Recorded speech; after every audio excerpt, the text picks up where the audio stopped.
In my quest to become a better person, to be the best I can be, I have sought out others that I know who can help me become a better person. Meet BullMuscle.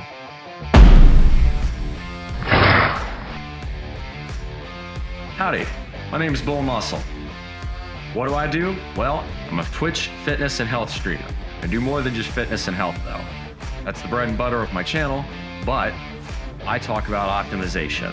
And this can be fitness, it can be health, it can be diet, exercise, finances, philosophy. Blending all of those things together, try and optimize and live the best kind of life that I can.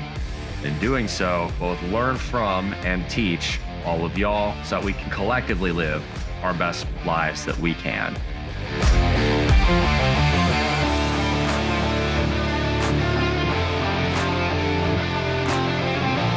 Why did I start the channel? Well, a long time ago, before the pandemic, I had met a couple friends who did a little bit of Twitch streaming on the side, and I thought, well, that sounds like fun. So I gave it a whack, playing a few odds and ends of childhood games over the years, and didn't really do too much with it until the summer of 2022. The summer of 2022, I decided to get a little bit more serious with my diet, start tracking my macros on this piece of paper in this notebook here.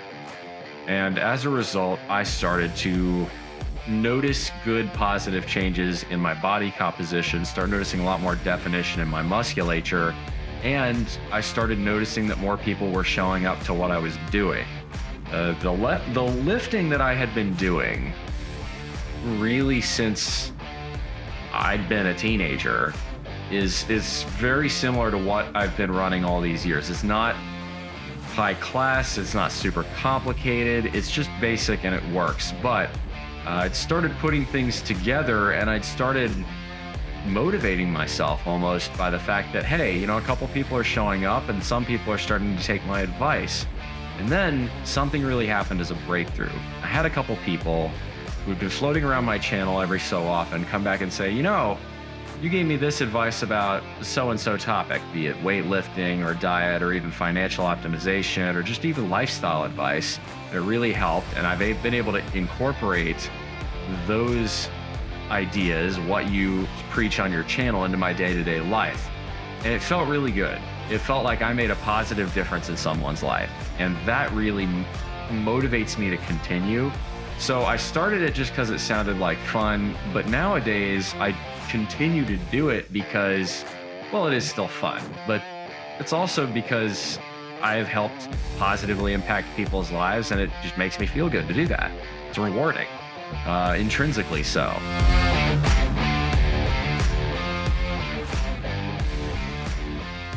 So Discord is a useful social media app where you can chat with lots of different people and share streams and all sorts of other things like that. Discord is very useful for me in the sense that it allows me the opportunity to specialize, right? It's difficult to, in that heat of the moment, especially if I'm in the middle of a workout, give the right advice to someone, and then it's very hard for me to go back into Twitch chat and look at that after the fact. Use Twitch whispers to communicate that. Rather, if you're looking for more concrete advice that you can write down, if you're looking to just hang out with me more often, I'm on my Discord a lot, and it gives me the ability to hang out after hours with everybody who watches my show. So it works really rather nicely on that regard.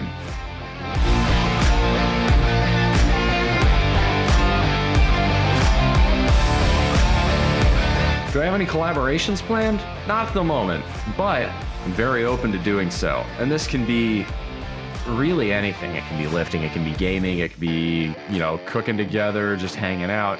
You name it. If you're a content creator and you'd like to link up with me, come talk to me on my Discord. I think we can probably arrange something.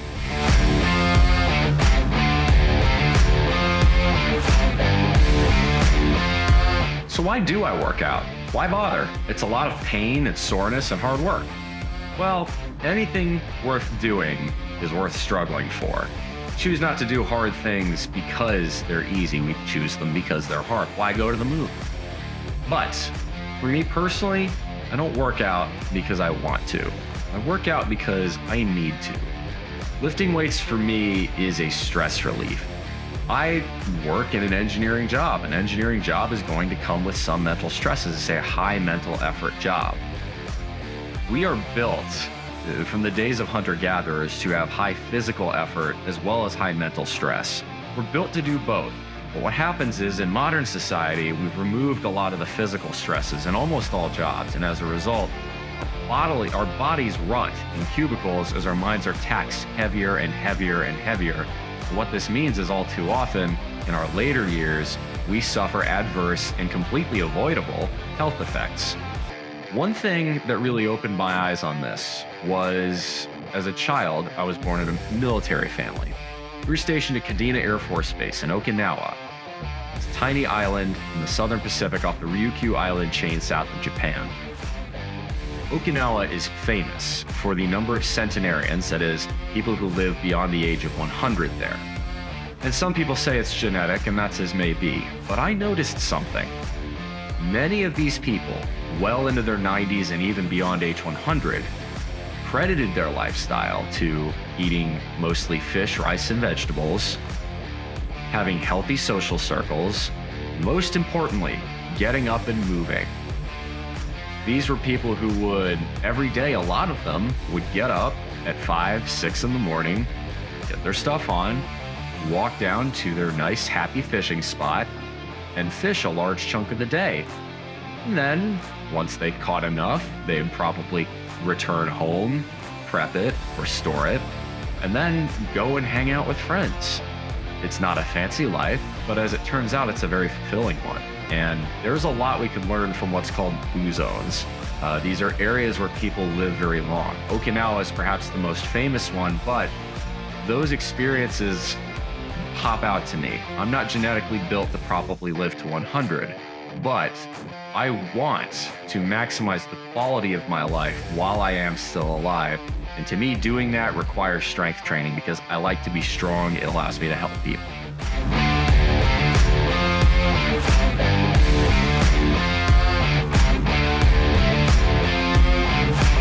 So the question then is, how did you demystify it? How did you turn losing weight and getting your body composition from an art into a science? The first thing is I started reading and I started learning in a way that I hadn't in a few years. The second thing is I'm old-fashioned. This is partially because of my day job, but partially because it's easier. There are other good reasons to do this, but I started keeping a journal of what I ate and how I worked out. But how for eating, all I would do, and all I continue to do to this day, is every time I eat something, I will write out what it was that I ate, how many calories it was, roughly, how much protein it was, how much fat it was, and how many carbs it was. Now, I'm not uber precise. I don't use a to the gram level scale, but in general, my estimates are reasonable enough to where I know that if I'm getting close to what my calorie targets are, my macro targets are, I'm going to see positive body change. If I'm going to lose fat, I'm going to either maintain or gain muscle. So that's how I did it. It's not an art. For any of you wondering, how do I actually lose weight? Obviously, you have to put in fewer calories in your body when you get out, but it's not an art. It is a science. It's a thermodynamics problem first for losing weight, and then what kind of weight you're losing, be that fat or muscle, depends on what you're eating. It's as simple as that. It's not as hard to lose weight as one might think. There's a lot of snake oil out there. The truth is simple, though.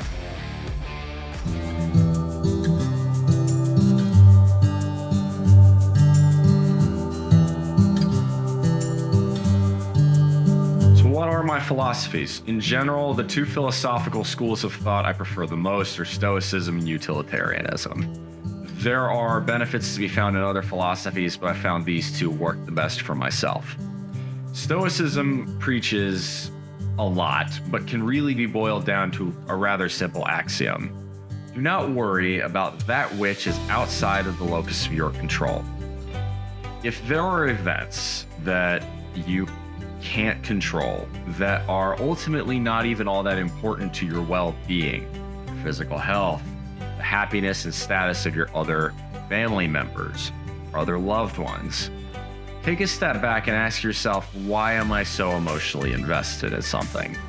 You may find as a result that you can lower the amount of stress involved in things that maybe you just don't need to stress out about as much. Stoicism really works well for this. There are other very powerful lessons to be learned in Stoicism, and I am not a brilliant ancient philosopher on these matters. My knowledge of the philosophy is still ever improving. The goal is to continually learn.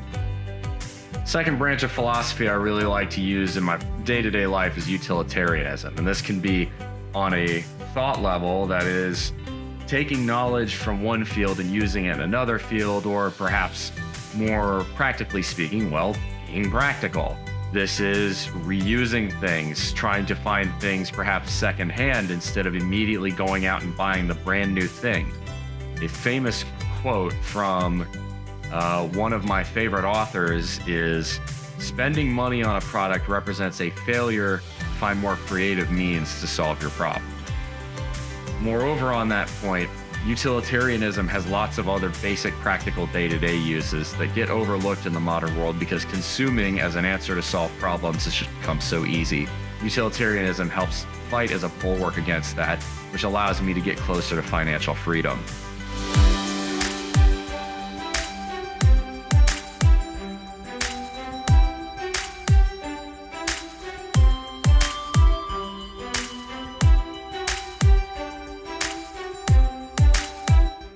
So what is financial optimization? Well, financial optimization is the same process, the same thought process of, hey, I want to improve my body, so I'm going to take an analytical approach to make those steps, including, fitness or dieting properly.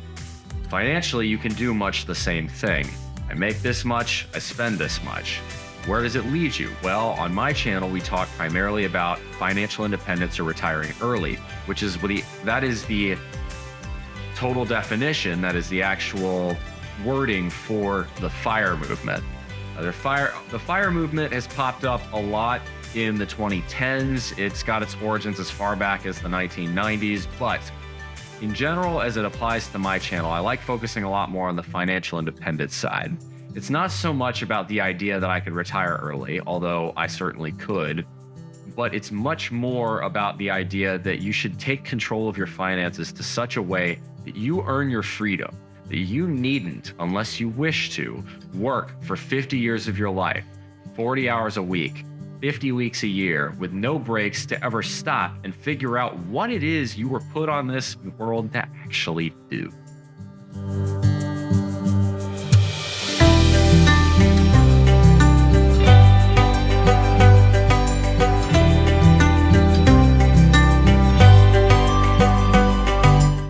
Three biggest expenses for almost anyone, the three expenses that will keep someone chained to their cubicle for 40 years on end with no hope of getting away, are in order: housing, transportation, and a partner. What do I mean by that? Housing. Now, if you live in a place like San Francisco, it's going to be difficult to cut this down too far, but there are ways you can do it. House hacking is a really good one if you choose to buy. Living in a perhaps cheaper cost area is a really good one. Sometimes this may mean you live in a smaller, more rural town, or you live in an area where you can rent out rooms, or you live in an area where rent is lower. Sometimes those options aren't available, but oftentimes getting a room instead of owning your entire house does work. If you were comfortable in college doing that, why couldn't you be comfortable for a few more years in your 20s? Those years in your 20s are the most valuable because it has the most amount of time that money, if invested, can compound. Compound interest is extremely important in the FIRE world. As a result, I was able to lower my housing costs progressively, first by renting and then by owning. Transportation. In general, it's best not to buy a car at all. If you must buy a car, do not buy a stupid one. Buy one that is inexpensive to run, reasonably reliable, and not very thirsty. Gasoline is always going to be variable in fluctuation. Remember, I talk about Stoicism. You can't control gas prices. Nobody controls gas prices. So the best thing you can do is limit your consumption of those things. Limit your expenses, right? The third one is a partner. Now, we all want a romantic relationship, or at least most of us do. It's really important to find a partner who shares the values you have, and one of those values is going to relate to the kind of lifestyle you live. In general, if you can agree on spending rationally and avoiding the most unnecessary and impractical consumer decisions, you're going to both have better harmony in your love life anyway, and find that it leads to financial independence a lot faster. In fact, if you can find a partner that shares the same goals and ambitions to earn that freedom for themselves as well, you may find that you have a much easier time of doing it than someone who's single. So it can be a good thing and a bad thing.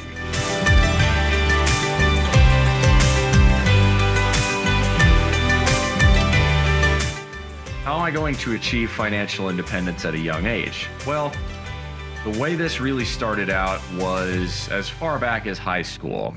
I, thanks to my upbringing, lived in some areas that had been hit pretty hard by the 2008 financial crash.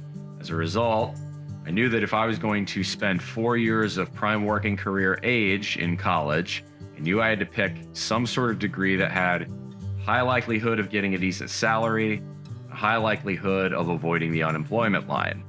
This is why I chose mechanical engineering first and foremost. Yes, I do have a passion for engineering, but there are other subjects I'm very fascinated by, things like economics. The reason I chose mechanical engineering in particular was because it gave me a very broad degree that can be used in a lot of different applications in the industrial and career sections of your life, right? So where does that take me? Well, a mechanical engineering degree, and I got mine from Texas A&M University. Mechanical engineering degree usually will offer you a pretty reliably solid strategy. Well, how does a mechanical engineering degree tie into this? Mechanical engineering pays reasonably well, and because it can be used in so many different sections of our economy, it usually doesn't have a very high unemployment rate. As a result, I was able to find work fairly shortly after graduation that paid reasonably well, but more importantly, it was in a fairly low cost of living area. So what did I do differently than all the other young engineers that came out? Well, instead of going and blowing my money on fancy cars, a nice apartment, I lived a little bit nicer. I got myself an efficient, economical, reasonably nice car because I needed one. If I had had the option to go car free, I probably would have. I got myself an apartment that was a little bit more expensive than I'd have wanted to the first year. Very quickly, I was able to start networking with people at my first career, and as such, I was able to find rooms with them. They got a cheaper mortgage, I got a cheaper rent, and it continued going on that route until I got to my second job where I currently work here in South Carolina. At this juncture, I found that it made more financial sense to buy and purchase a home and then become the landlord myself. So what I've been able to do to get to that fire point is optimize my expenses.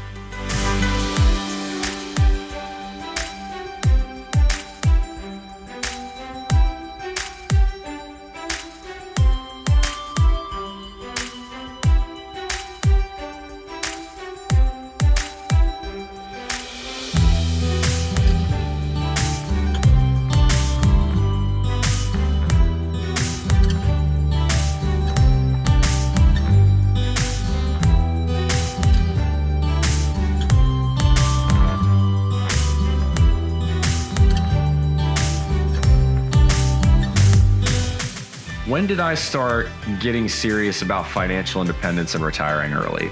The answer is fairly shortly after I graduated college. I'm 28 years old now. I graduated college in 2017. And while I had always had something of an interest in personal finance and economics, even as far back as high school and even middle school, I learned very quickly in my first job that while I enjoyed, the 40-hour work week and learning to do engineering work and this, that, and the other, it felt as though I had no choice.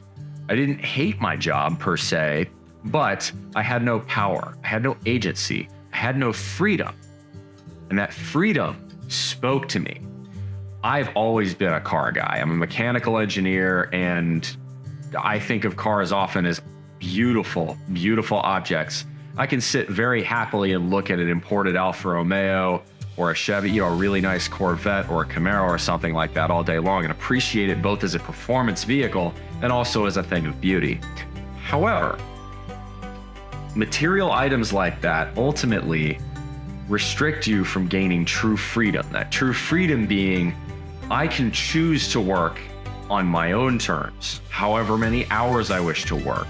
I can choose to forego a more stressful career in favor of perhaps a job that doesn't pay as much but allows me to be with family if that's what I so choose. It allows me to say I can choose to travel, or perhaps I'll work really, really hard 3 to 6 months a year, but then take a sabbatical and go do something else. It could possibly allow me to do charity work or go run for office, take some civic duty. All of these things require some amount of freedom to do, and if you are living paycheck to paycheck because you're spending most of your money to buy crap you really don't need, to impress people you really don't like, perhaps the FIRE movement is for you.